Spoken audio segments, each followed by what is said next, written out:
Terakhir teman-teman, waktunya habis, saya takut siang. Teman-teman, saya bacakan satu hadis Nabi terakhir ini penutupnya, tapi isinya 6 ini hadisnya. Penutup tapi 6.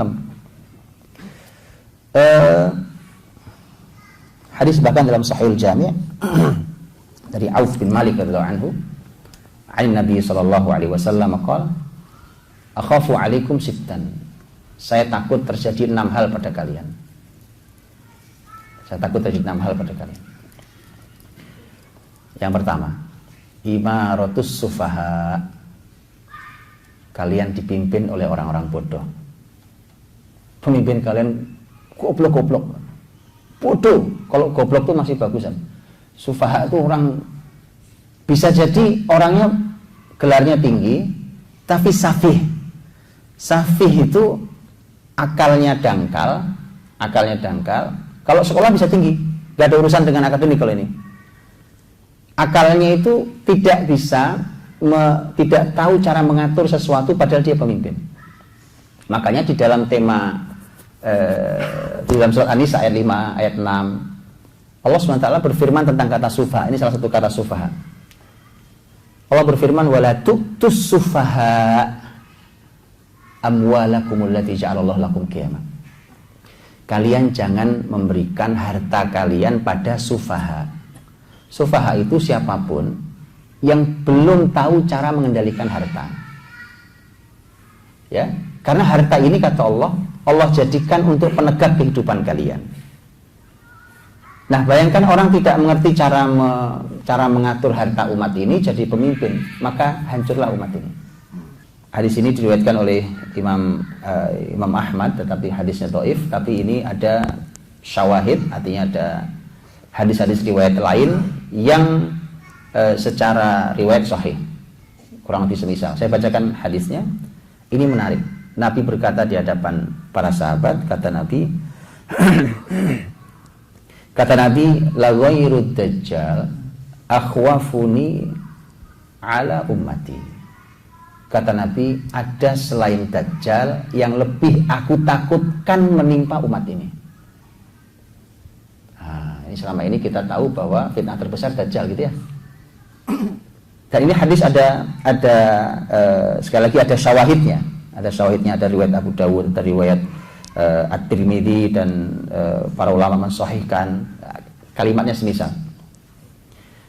Kata Nabi, ada yang lebih saya takutkan dari Dajjal. Sahabat mengatakan, ya Rasulullah, apa itu? Kata Nabi, ma hadzal ladzi ghairu Dajjal akhfafuka ala ummatik. Apa yang lebih kau takutkan dari Dajjal? Kata Nabi, a'immah mudillin, para imam yang menyesatkan. Para imam itu bisa pemimpin, bisa ahli ilmu, ya, atau siapapun menjadi tokoh di masyarakat yang mungkin karena hartanya, karena ketokohannya karena harta jadi tokoh dan seterusnya. Para pemimpin yang menyesatkan itu lebih menakutkan dari Dajjal. Ya? Nah, jadi 6 poin itu kata Nabi SAW, ini sudah diwanti-wanti Nabi. Kata Nabi, saya takut kalau terjadi pada kalian. Yang pertama, imaratus su, tadi ya, kepemimpinan orang-orang yang buruk. Imaratus sufaha, kepemimpinan orang-orang yang bodoh memimpin kalian, itu menakutkan, kata Nabi. Kemudian yang kedua kata Nabi, wasafkud dam, dan pertumpahan darah, pembunuhan dengan begitu murahnya nyawa, padahal nyawa di sisi Allah mahalnya luar biasa. Ya. Wasafkud dam, kata Nabi, saya takut kalian tumpah darah lagi. Maka tadi pesan Nabi, la tarji'u ba'di yadribu ba'dukum riqaba ba'd. Kalau aku meninggal nanti jangan saling bunuh lagi ya. Gitu. Itu pesan Nabi loh, ya. Jangan saling bunuh lagi. Kemudian kata Nabi, wa bai'ul hukam, jual beli hukum. Jual beli hukum ini ditafsirkan oleh para ulama, ini salah satu tafsir itu adalah riswah, suap. Karena dengan suap itulah maka hukum bisa dibeli. Entah Anda mau mengubah hukum, entah Anda mau menjadi pejabat. Kata Nabi, saya takut itu terjadi pada kalian. Ya kan? Sahabat dulu gak ada yang jual beli hukum. Sahabat itu dikasih jabatan aja pergi, diuber-uber bahkan, dihukum sebagian salafus saleh, ya, dihukum teman-teman, dicambuk. Imam Malik tuh saksinya. Imam Malik itu dihukum untuk menerima jabatan yang beliau memang ahlinya. Tidak ada yang lebih ahli dari beliau. Tapi beliau nggak mau. Lebih baik hukum saya. Gitu ya. Masya Allah. Imam Abu Hanifah juga pernah dipaksa jadi pemimpin, jadi qadhi. Siapa yang tidak kenal Imam Abu Hanifah? Kemudian dipanggil khalifah, dikatakan, kamu jadi qadhi. Kata Abu Hanifah, beliau sudah nggak mau. Saya tidak layak, wahai khalifah. Kata khalifah, kamu dusta. Kata Abu Hanifah, itu kenapa tadi saya bilang saya tidak layak. Yang berdusta tidak layak dijadikan qadhi. Namanya beliau udah nggak mau. Ya. Makanya kata Nabi, bai'ul hukum. Saya takut kalian terjadi jual beli hukum di antara kalian. Itu pasti akan pakai riswa. Dan hari ini sudah biasa. Bersih itu ngomong kosong semuanya. KPK kasihan, Pak. Gak usah KPK. Mau praktek apapun masuk dimanapun. Nanti kalau kita disuruh membuktikan, susah buktikan aja. Yang bisa buktiin KPK, ya kan? Tapi masyarakat tahu semua. Makanya saya gak ngerti kalau pemimpin bilang, oh ini bersih, sudah kami bersihkan, sudah kami reformasi di bidang ini segala macam. Lah orang masyarakatnya tahu. Masyarakatnya tahu, gitu. Di masyarakat di bawah itu tahu. Untuk masuk ke situ mesti pakai duit. Semua orang tahu. Iya kan? Makanya teman-teman, kebiasaan buruk ini Nabi sudah takut jauh-jauh hari. Saya khawatir juga. Wabayil hukum. Kemudian yang keempat kata Nabi, wa qati'atur rahim. Putus rahim. Ini teman-teman, kalau silaturahim itu memang yang satu rahim ya, bukan saya sama antum tidak satu rahim. Kita nggak satu rahim, ya kan? Tapi kita saudara, kita bersaudara karena Allah. Tapi kalau saya berkunjung ke antum bukan silaturahim namanya. Silaturahim itu, silah itu nyambung, rahim itu rahim. Jadi silaturahim itu adalah kalau saya berkunjung kepada orang yang punya hubungan rahim sama saya. Itu namanya silaturahim.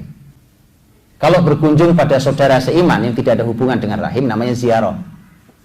Ziarah sebagaimana dalam hadis Nabi SAW, bahwa kisah orang yang ziarah kepada saudaranya seiman di kampung yang lain, terus ditemui malaikat di tengah jalan itu, ya, itu kisahnya. Itu namanya ziarah. Dan kalau di sini qati'atur rahim artinya akan terjadi pecah di rumah tangga, itu jadi sebuah fenomena. Itu putus rahim jadi artinya ada terjadi perpecahan rumah tangga, itu menjadi sebuah fenomena. Putus rahim, gak mesti harus ada masalah, karena memang tidak akrab.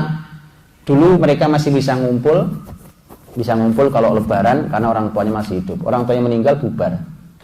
Sudah nggak pernah ketemu, alasannya sibuk masing-masing. Putus rahim. Apalagi begitu orang tua meninggal, rebutan warisan, wassalam itu. Itu sudah. Ini Nabi sudah khawatirkan, qati'atur rahim. Itu berapa? Keempat ya. Yang kelima, wa nashwan yattakhizuna al-Qur'an mazamir. Nah, ini saya di ceramah saya yang ini sebenarnya saya sesuatu yang saya agak tutupi. Saya takut menjatuhkan semangat masyarakat Indonesia lagi semangat. Tapi karena ini satu paket, nggak apa-apa ya saya sampaikan. Ini termasuk yang saya hari ini tidak berani menyampaikan. Sebenarnya lebih dalam dari ini kalimatnya ada dalam banyak riwayat dan penjelasan yang lain. Apa artinya? Anak-anak muda yang menjadikan Quran sebagai nyanyian. Ngerti? Atau nggak ngerti? Apa maksudnya? Nggak ngerti ada? Anak-anak muda-muda yang menjadikan Quran sebagai nyanyian. Ngerti ya? Nggak ngerti? Oh, bisa nggak ngerti ya? Makanya saya juga menghindari Karena saya ingin ayo teruskan dulu semangatnya, nanti kita luruskan di mudah-mudahan nggak kebablasan. Saya sampaikan riwayat lain yang lebih jelas dari ini. Nabi SAW mengatakan nanti memang salah satu tanda akhir zaman kata Nabi, kalian memilih imam untuk sholat itu hanya supaya dia nyanyi di depan kalian. Ngerti? Gak ngerti juga? Gak ngerti juga? Ada imam nyanyi gak di depan? Allahu Akbar terus nyanyi gitu ada? Gak ada lah, masa ada imam nyanyi? Tapi tanda akhir zaman tuh kalau kalian pilih imam, itu kalian pilih imam supaya nyanyi di depan kalian. Ngerti? Oh berat memahami ya? Hah? Masa gak ngerti ya tuh? Subhanallah. Khairan insyaallah. Gak apa-apa. Belajarlah supaya keluar dari kebaduian kita. Teman-teman. Pertama kata-kata naswan. Naswan itu anak-anak muda. Antum lihat nanti. Di zaman-zaman sebelum kita bahkan gak ada ini. Artinya belum ini enggak ada. Anak-anak muda. Yattakhidunal Qur'an mazamir. Mereka jadikan Quran sebagai mizmar itu seruling. Tweet indah gitu. Nah, kalau riwayat tadi yang lain, tanda akhir zaman tuh anak-anak muda ini antum suruh jadi imam. Ya bukan nyanyi, baca Quran, tapi sebenarnya nyanyi. Sampai sini ngerti itu belum? Orang nyanyi itu teman-teman hanya peduli indahnya suara, lekuknya, ya, cengkoknya kalau orang dangdut bilang ya, cengkoknya. Mereka hanya peduli suaranya indah. Kalau bahasa yang mudah antum hafal, hanya peduli dengan merdu, tapi tidak peduli dengan syahdu. Dia merdu aja yang diucap. Tapi bahwa hati ikut, kekhusyuannya nggak masuk. Itu nyanyi sebenarnya dia, bukan baca Quran. Yang dibaca Quran cuma nyanyi.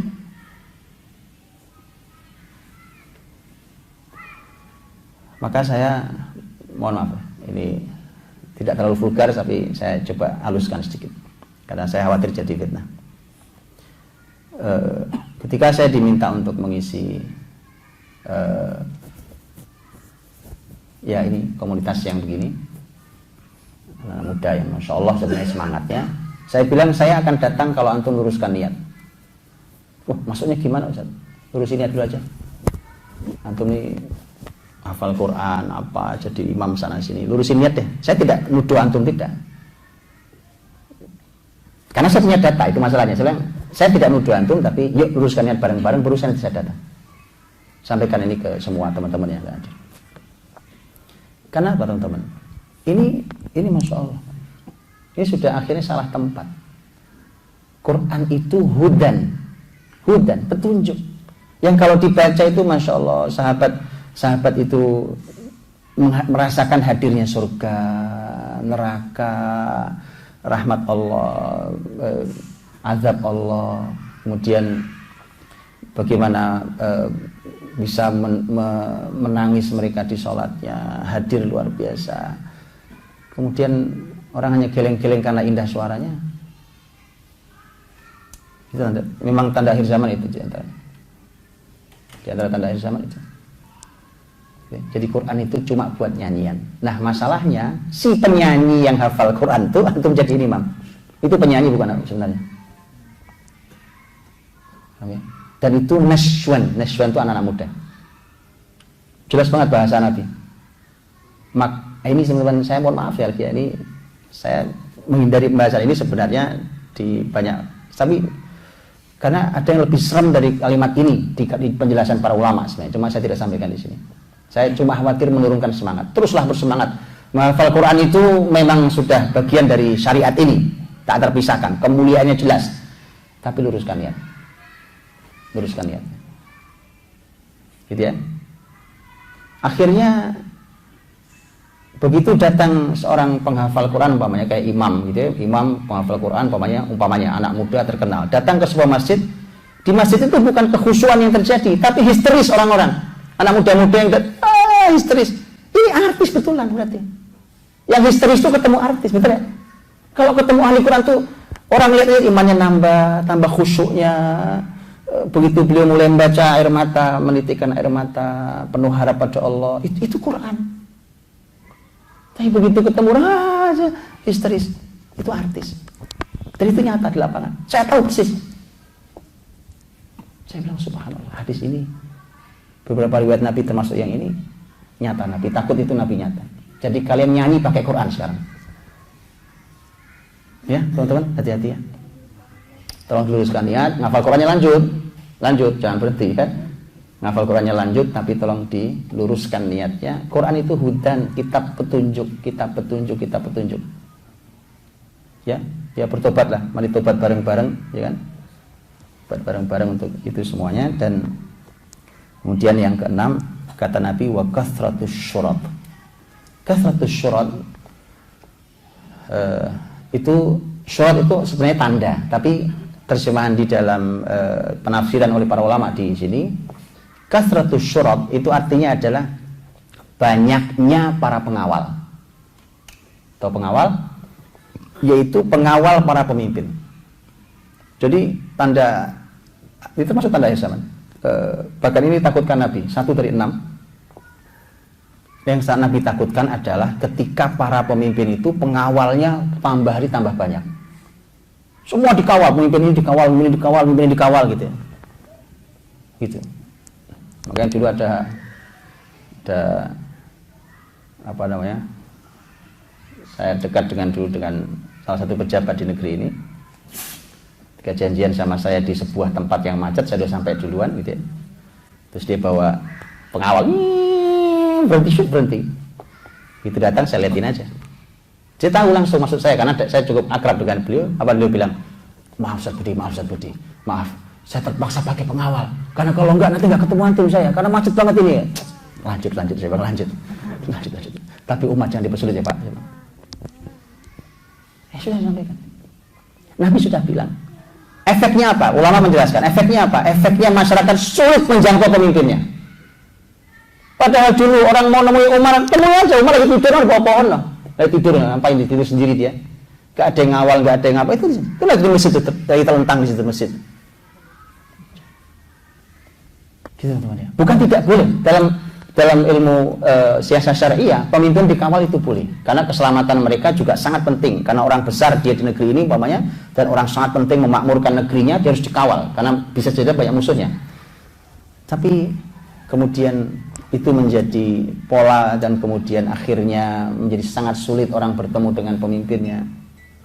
Itulah mengapa Umar membakar pintunya Sa'ad bin Abi Waqqas, gubernur Kufah. Gitu ya, dibakar pintunya sama Umar.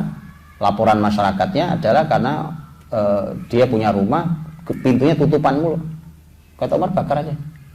Kirim Muhammad bin Maslamah, bakar pintunya. Dari Madinah jauh-jauh ke Irak, diperintahkan hanya untuk bakar pintu rumah. Mana? Keren kan? Keren kan? Aku sudah tahu kisahnya kan? Ayo. Dibakar. Tapi indah ukhuwah mereka. Umar tetap berukhuwah dengan Sa'ad tetap berukhuwah dengan Muhammad bin Maslamah tetap berukhuwah dengan Umar. Jadi, tapi ini adalah prosedur yang kamu tidak boleh menutup. Padahal ketika ditanya, kenapa ketika Sa'ad menjelaskan mengapa saya nutup pintu, itu jawabannya sebenarnya masuk akal. Dan Umar mengatakan dia benar, Sa'ad juga benar. Gitu. Dia lebih benar daripada aduan masyarakatnya. Karena rumahnya depan pasar itu berisik banget. Kalau saat lagi ada keperluan negara untuk berbincang dengan timnya, itu suara bising dan gak kedengaran saat rapat, maka ditutup pintunya. Ditutup pintu itu terjemahan masyarakat adalah menghalangi akses kami ke pemimpin kami. Bakar pintu rumahnya. Yang perintah tapi khalifah ya. Bakar pintu rumah. Jangan nanti pulang dari sini bakar pintu rumah orang, saya salah ini. Oke, teman-teman ya. Jadi itu 6 poin.